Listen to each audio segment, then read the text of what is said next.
കേന്ദ്ര ആഭ്യന്തരമന്ത്രി അമിത് ഷാ കേരള ബിൽ 2026, ദേശീയ സഹകരണ വികസന കോർപ്പറേഷൻ 2026 എന്നീ ബില്ലുകൾ ഇന്ന് ലോക്സഭയിൽ പരിഗണിക്കും. പാസാക്കുന്നതുമായി അവതരിപ്പിക്കുമെന്നാണ് ഇപ്പോൾ ലഭിക്കുന്ന സൂചനകൾ. നിലവിൽ ബില്ലുകൾ അമിത് ഷാ അവതരിപ്പിക്കുമെന്നാണ് ഇപ്പോൾ അന്തിമമായി തന്നെ ഡൽഹിയിൽ നിന്നും ലഭിക്കുന്ന ചില വാർത്തകൾ സൂചിപ്പിക്കുന്നത്. രാവിലെ 11-ന് ചോദ്യോത്തരവേളയോടെ സഭാ നടപടികൾക്ക് തുടക്കം ആരംഭിക്കും. തുടർന്ന് വിവിധ കേന്ദ്രമന്ത്രിമാർ സഭയിൽ രേഖകൾ സമർപ്പിക്കും. കഴിഞ്ഞ മാസം നഗരത്തിൽ പ്രതിഷേധിച്ച വിദ്യാർത്ഥികൾക്കെതിരെ പോലീസ് നടത്തിയ നടപടിയെക്കുറിച്ച് ആഭ്യന്തരമന്ത്രി പ്രസ്താവന നടത്തണമെന്ന ആവശ്യം പ്രതിപക്ഷം ശക്തമായി തന്നെ ഉന്നയിച്ചു വരുന്നുണ്ട്. അമിത് ഷാ കുറച്ചു ദിവസമായി പാർലമെന്റിലേക്ക് വരുന്നില്ല. അത് മുതലെടുത്തുകൊണ്ട് രാഹുൽ ഗാന്ധി പാർലമെന്റിൽ വലിയ തരത്തിലുള്ള ഷോ ഓഫ് കാണിക്കുന്നുണ്ട്. പക്ഷേ അമിത് ഷാ ഒരു വരവ് പാർലമെന്റിലേക്ക് വന്നു കഴിഞ്ഞാൽ പിന്നെ രാഹുൽ ഗാന്ധി പാർലമെന്റിന്റെ ഇരിപ്പിടത്തിൽ ഇരിക്കാൻ പോലും സമയം ഉണ്ടാവില്ല. കാരണം എയറിലായിരിക്കും. എണ്ണിയുള്ള ഒരു മറുപടി ആയിരിക്കും മോട്ടാബായി അഥവാ ഈ നമ്മളൊക്കെ വിശേഷിപ്പിക്കുന്ന ഈ കേന്ദ്ര ആഭ്യന്തരമന്ത്രിയായ അമിത് ഷാ രാഹുൽ ഗാന്ധിക്ക് നൽകാൻ പോകുന്നത്.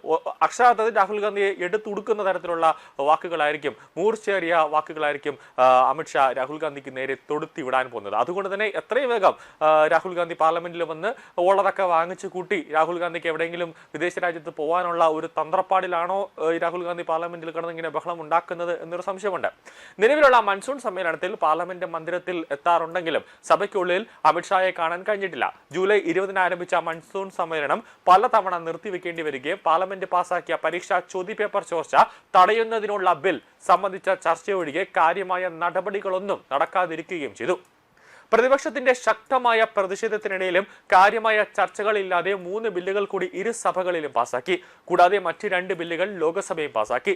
നീറ്റ് പരീക്ഷാ പേപ്പർ ചോർച്ച, അയോധ്യ രാമക്ഷേത്രത്തിലെ സംഭാവനകൾ, മോഷ്ടിക്കപ്പെട്ട ആരോപണം എന്നിവയിൽ ഊന്നിയാണ് പ്രതിപക്ഷം പാർട്ടികളുടെ പ്രാരംഭ പ്രതിഷേധം തുടങ്ങിയത്. തുടർന്ന് നീറ്റ് പരീക്ഷാ പേപ്പർ ചോർച്ചയ്ക്കെതിരെ പ്രതിഷേധിച്ച വിദ്യാർത്ഥികൾക്കെതിരായ പോലീസ് നടപടിയിൽ ചർച്ച വേണമെന്നും പ്രധാനമന്ത്രി നരേന്ദ്രമോദിയും ആഭ്യന്തരമന്ത്രിയും സഭയിലെത്തി ഇക്കാര്യത്തിൽ പ്രസ്താവന നടത്തണം അവർ ആവശ്യപ്പെടുന്നുണ്ട്.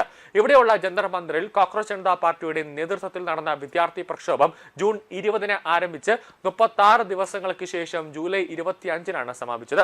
വിദ്യാഭ്യാസ മന്ത്രി ധർമ്മേന്ദ്ര പ്രധാൻ രാജിവെക്കുകയും സർക്കാർ മറ്റ് ആവശ്യങ്ങൾ അംഗീകരിക്കുകയും ചെയ്തതിനെ തുടർന്നായിരുന്നു ഈ സമാപനം. ഈ പ്രതിഷേധം ജൂലൈ 20-ന് പാർലമെന്റിലേക്കുള്ള വമ്പൻ മാർച്ചിന് വഴിവെച്ചു. ലാത്തിചാർജും കണ്ണീർവാതക പ്രയോഗവും ഉൾപ്പെടെയുള്ള ശക്തമായ പോലീസ് നടപടികൾക്ക് ഈ മാർച്ച് സാക്ഷ്യം വഹിച്ചു.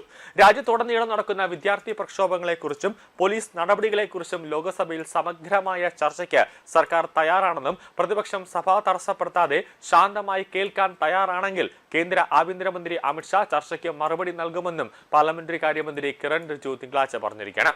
രാജ്യത്തിന്റെ വിവിധ ഭാഗങ്ങളിൽ നടക്കുന്ന വിദ്യാർത്ഥി യുവജന പ്രക്ഷോഭങ്ങളെക്കുറിച്ചും പോലീസ് നടപടികളെക്കുറിച്ചും സമഗ്രമായ ചർച്ചയ്ക്ക് സർക്കാർ തയ്യാറാണെന്ന് ലോക്സഭയുടെ BACA അതായത് ബിസിനസ് അഡ്വൈസറി കമ്മിറ്റി അറിയിച്ചിട്ടുണ്ട്. ചർച്ചയിൽ സർക്കാരിനെ പ്രതിനിധീകരിച്ച് ആഭ്യന്തരമന്ത്രി ഓരോ വിഷയത്തിനും കൃത്യമായ മറുപടി നൽകും.